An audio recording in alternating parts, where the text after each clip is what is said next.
नमस्कार, आदाब, सत श्री अकाल। न्यूज IBN 2020 में आपका स्वागत है। सच कभी छुपता नहीं, IBN कभी रुकता नहीं। मैं सरवर खान करीवाला आपको दिन भर की खबरों से रूबरू। तारांकन हाइलिंग सिटी के पास घटित हुए अंधे कत्ल का चंद घंटों में पर्दाफाश, आरोपी पुलिस थाना म की गिरफ्त में।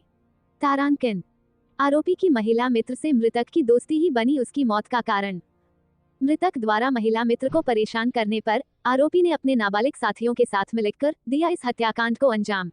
तारांकन आरोपियों ने मृतक को धारदार चाकू एवं ब्लेड से चोटें पहुंचाकर दिया था वारदात को अंजाम।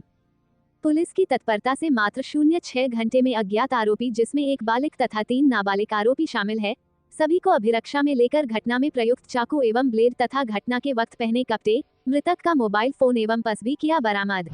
तारांकन इंदौर पुलिस थाना एरोड्रम पर दिनांक 4 मार्च 2024 को रात्रि 10:10.30 बजे के करीब सूचना प्राप्त हुई थी कि बाबा श्री गार्डन के पीछे पेपर फैक्ट्री के सामने लीव्स मल्टी के पीछे हाइलिंग सिटी के किनारे एक खाली मैदान जहां अंधेरा एवं झाड़ियां है में एक अज्ञात व्यक्ति, जिसकी उम्र 30-35 वर्ष करीब होगी, उसका शव खून से सना हुआ पड़ा है। मौके पर थाना एरोड्रम टीम, वरिष्ठ अधिकारीगण तथा FSL टीम पहुंची। सभी के द्वारा घटना स्थल का मौका मुआयना किया गया। घटना स्थल पर अज्ञात मृतक का शव पड़ा था, जिसके गले व पेट में तेज धारदार हथियार की चोटों थी तथा घटना स्थल रक्तरंजित होकर घटना स्थल के आसपास मृतक का बैग आदि पड़ा हुआ था। घटना स्थल पर ही गला धारदार हथियार से रहता हुआ था। सूचना पर मर्ग तथा अपराध धारा 302 भादवी का अज्ञात आरोपियों के विरुद्ध पंजीबद्ध कर अनुसंधान में लिया गया। घटना सनसनीखेज, गंभीर तथा अज्ञात अंधे कत्ल की थी। यह पुलिस के लिए अत्यधिक चुनौतीपूर्ण थी। एरोड्रम में एक हत्या का मामला सामने आया, कब की घटना है और किसकी हत्या की गई, उसमें किस आरोपी को पकड़ा गया? एरोड्रम थाना क्षेत्र में कल देर रात हमें सूचना मिली थी। एक बाई स्टैंडर ने सूचना दी थी कि वहाँ पर जब वो रास्ते से गुजर रहा था हाइलिंग सिटी के पीछे, बाबा श्री होटल के पीछे की तरफ, तो वहाँ पर उसने देखा है कि कुछ लोग किसी व्यक्ति के साथ मारापीटी कर रहे हैं। तत्काल जब डायल 100 और बीट की गाड़ी वहाँ पर पहुँची तो वहाँ देखा कि वहाँ पर स्पॉट पे काफ़ी जगह पे ब्लड पड़ा हुआ है, परंतु कोई बॉडी नहीं मिली। जब फोर्स को और बुलाया गया और ब्लड के ट्रेल को ढूंढना शुरू किया गया तो पीछे की तरफ देखा कि एक जो खाली कंपाउंड वाली जगह थी, वहाँ पर बाउंड्री के पीछे एक आदमी मृत अवस्था में पड़ा हुआ था, जिसके बॉडी पे काफ़ी सारे स्टैबिंग वुंड्स थे। वहीं घटनास्थल के पास एक बैग मिला था उसका, जिस बैग में ऐसा लग रहा था कि जैसे कोई ट्रैवल का बैग हो। उसमें उसके कपड़े, टॉयलेटरीज, जूते इत्यादि पड़े हुए थे और साथ ही साथ लखनऊ से ट्रैवल करने की हिस्ट्री की एक कुछ रसीदें पड़ी हुई थी। इसके ऊपर जब पुलिस ने तफ्तीश शुरू की तो जो ब्लड की ट्रेल और आगे जो बाई स्टैंडर था उसके अनुसार जो हमें सूचना मिली थी, उसके अनुसार हमने आगे पीछे के जब CCTV कैमराज चेक करना शुरू किए तो कुछ हमें संदिग्ध लोग वहाँ से मूव करते हुए दिखे।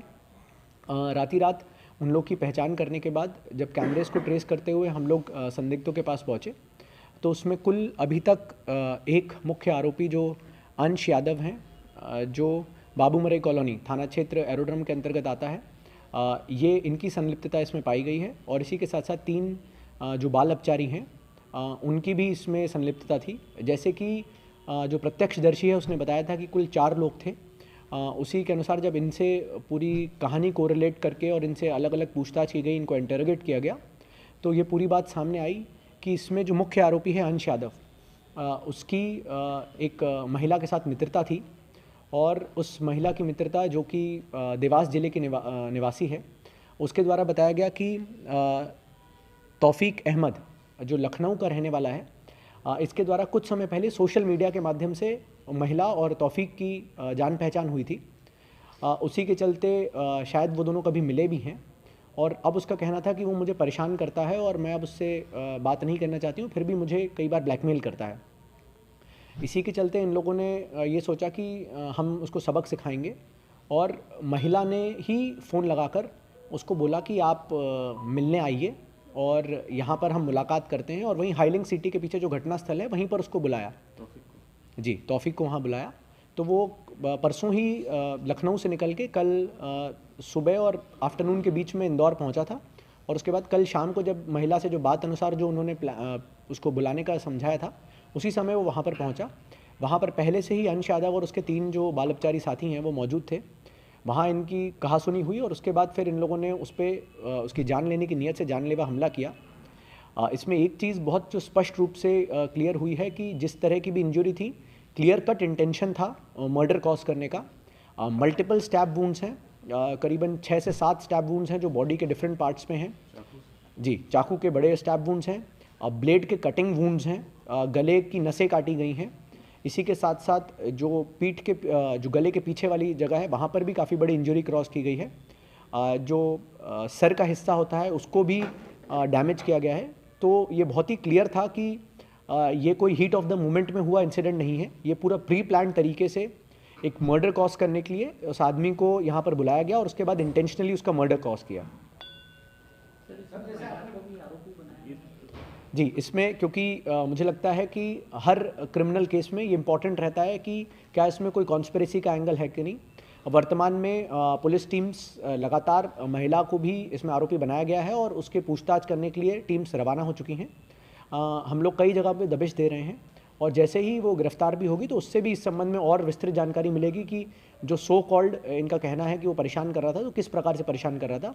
वर्तमान में हमारे पास ऐसे कोई भी साक्ष्य नहीं आए हैं डिजिटल या अदरवाइज जिससे ऐसा पता चले कि इसके द्वारा कोई उनको परेशान करने का या ब्लैकमेल करने का या जैसा ये क्लेम कर रहे हैं कि जिस कारण से इन्होंने ये कॉज किया है मर्डर, इसके कोई साक्ष्य अभी हमारे पास अभी तक नहीं आए हैं। इसकी एज कितनी है और बाय प्रोफेशन क्या करता था? जी, इसकी एज अभी 27 ईयर्स है। अभी तक की जानकारी के हिसाब से ये कारपेंट्री का काम करता था। पहले 1-2 बार इंदौर आया हुआ है और महिला से मिला मतलब अब 1-2 बार इंदौर आया है। मुझे लगता है जब एक बार महिला सामने आएगी तो और चीज़ें पता चलेंगी कि कितनी बार इनकी पहले मुलाकात हुई है। पर वर्तमान तक की जानकारी में हिसाब से यही है कि पहले भी आया हुआ है इंदौर। जी, अंश यादव जो है ये बाबूमरे कॉलोनी में है।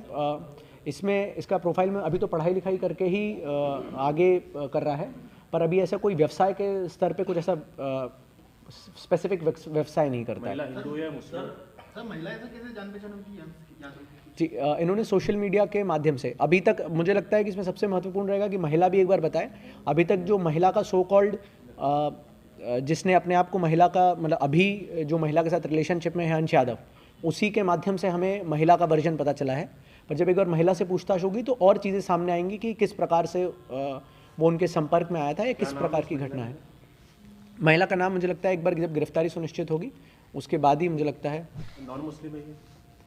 देखिए, ये सारी चीज़ें मुझे लगता है कि इसमें जो केस में अभी तक मुझे समझ में आया है इसमें रिलीजन का कोई एंगल नहीं है। ये केस मुझे लगता है एक बार गिरफ्तारी जब महिला की होगी उसके बाद ही इसमें कुछ भी बताना मुमकिन रहेगा।